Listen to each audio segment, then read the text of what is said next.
மொத்தத்தில் பார்க்கும் பொழுது இந்த கடக ராசிக்காரர்களுக்கு ஏற்றமான காலம். 12ஆம் இடத்துல குரு பகவான் இருந்தாலும் இது ஏற்றமான காலம். தொழிலில் மாறுதல்கள் அமையும். புதிய தொழில் அமையக்கூடிய வாய்ப்புகள் நிச்சயமாக உண்டு. எடுத்த காரியம் அனைத்தும் நிறைவேறக்கூடிய வாய்ப்புகள் நிச்சயமாக உண்டு. சுப செலவுகள் உண்டு.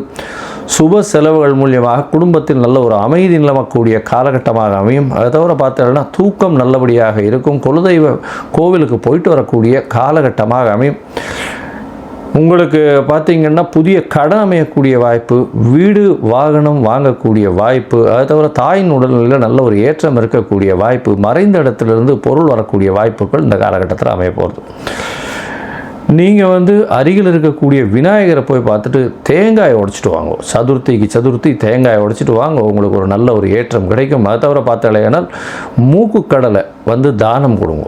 மூக்குக்கடலை வியாழக்கிழமை தானம் கொடுங்க. நெய் தீபம் போட்டுட்டே வாங்க. கோவிலில் அருகில் இருக்கக்கூடிய ஆஞ்சநேயர் கோவிலில் நெய்யோ வெண்ணெயோ சாத்துங்க. நல்ல ஒரு ஏற்றம் கிடைக்கக்கூடிய காலகட்டமாக அமைய போகிறது. இந்த மாதத்தில் பார்த்தீங்கன்னா உங்களுடைய தசாபுக்தி அந்தளவு ஏற்றத்தில் இல்லை அப்படின்னா நீங்கள் அருகில் இருக்கக்கூடிய பட்டமங்கலம் கோவிலுக்கு போய்ட்டு வாங்க. பட்டமங்கலம் கோவிலுக்கு போயிட்டு இந்த தட்சிணாமூர்த்தியை சேவிச்சுட்டு வாங்க. உங்களுக்கு வரக்கூடிய ஏற்பட்ட எல்லா விதமான பிரச்சனைகளில் இருந்தும் இந்த கடகராசிக்காரர்களுக்கு மிகப்பெரிய மாற்றமும் ஏற்றமும் நிச்சயமாக உண்டு.